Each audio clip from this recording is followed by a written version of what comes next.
যারা বাংলাদেশকে দুর্বল ভাবছেন তারা এই ভিডিওটি দেখুন। কিছুদিন আগে ভারতের প্রতিরক্ষা মন্ত্রী রাজনাথ সিং লখনৌতে এক কনফারেন্সে বলেছিলেন ভারতের সেনাবাহিনীকে যুদ্ধের জন্য প্রস্তুত থাকতে হবে, তাও আবার বাংলাদেশের বিরুদ্ধে। তিনি বাংলাদেশের সঙ্গে ভারতের উত্তেজনা প্রসঙ্গ উল্লেখ করেছিলেন। এটা পরিষ্কারভাবে বোঝা যায় যে ভারত সরকার ভবিষ্যতে বাংলাদেশের সঙ্গে যুদ্ধের আশঙ্কা করছে। আমরা জানি ভারত একটি শক্তিশালী দেশ, কিন্তু যদি বাংলাদেশের সঙ্গে ভারতের যুদ্ধ হয় তাহলে বাংলাদেশ কতটুকু প্রতিরোধ গড়ে তুলতে সক্ষম হবে, এ বিষয়ে সবার জানা অত্যন্ত গুরুত্বপূর্ণ। আজকের ভিডিওতে আমরা আলোচনা করব বাংলাদেশের সামরিক শক্তি কতটুকু এবং বাংলাদেশ কি ভারতের বিরুদ্ধে যুদ্ধে টিকে থাকতে পারবে নাকি প্রথম দিনেই হেরে যাবে। যারা দেশকে ভালোবাসেন তারা ভিডিওতে অবশ্যই একটা লাইক করবেন, তার পাশাপাশি টাচ বিডি হৃদয় চ্যানেলটিকে সাবস্ক্রাইব করে রাখবেন। বাংলাদেশের সামরিক শক্তি গ্লোবাল ফায়ার বল 2024-এর র্যাঙ্কিং অনুযায়ী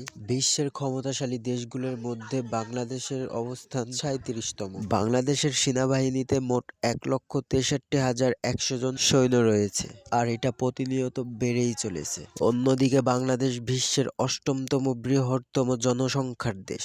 বাংলাদেশের 40% মানুষ যুদ্ধের জন্য উপযুক্ত। এছাড়াও আধা সামরিক বাহিনীতে রয়েছে প্রায় 68 লক্ষ সদস্য। বাংলাদেশের প্রতিরক্ষা বাজেট পৃথিবীর 43তম সবথেকে বড় বাজেট। বাংলাদেশ প্রতি বছর সামরিক খাতে ব্যয় করে থাকেন $7 বিলিয়ন।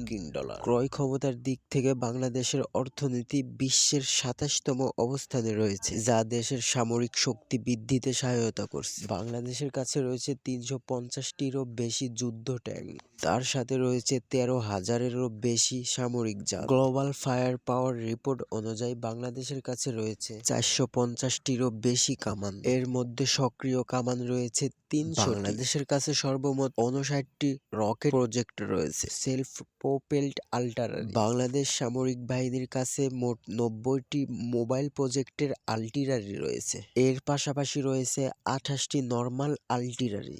বাংলাদেশের মতো সামরিক শক্তি রয়েছে নেদারল্যান্ড, পর্তুগাল এবং মায়ানমারের মতো দেশগুলোর কাছে রয়েছে। যদি কেউ মনে করেন যে এত সামরিক শক্তি থাকা সত্ত্বেও বাংলাদেশ দুর্বল, তাহলে তাদেরকে ভুল প্রমাণ করে দিতে হবে।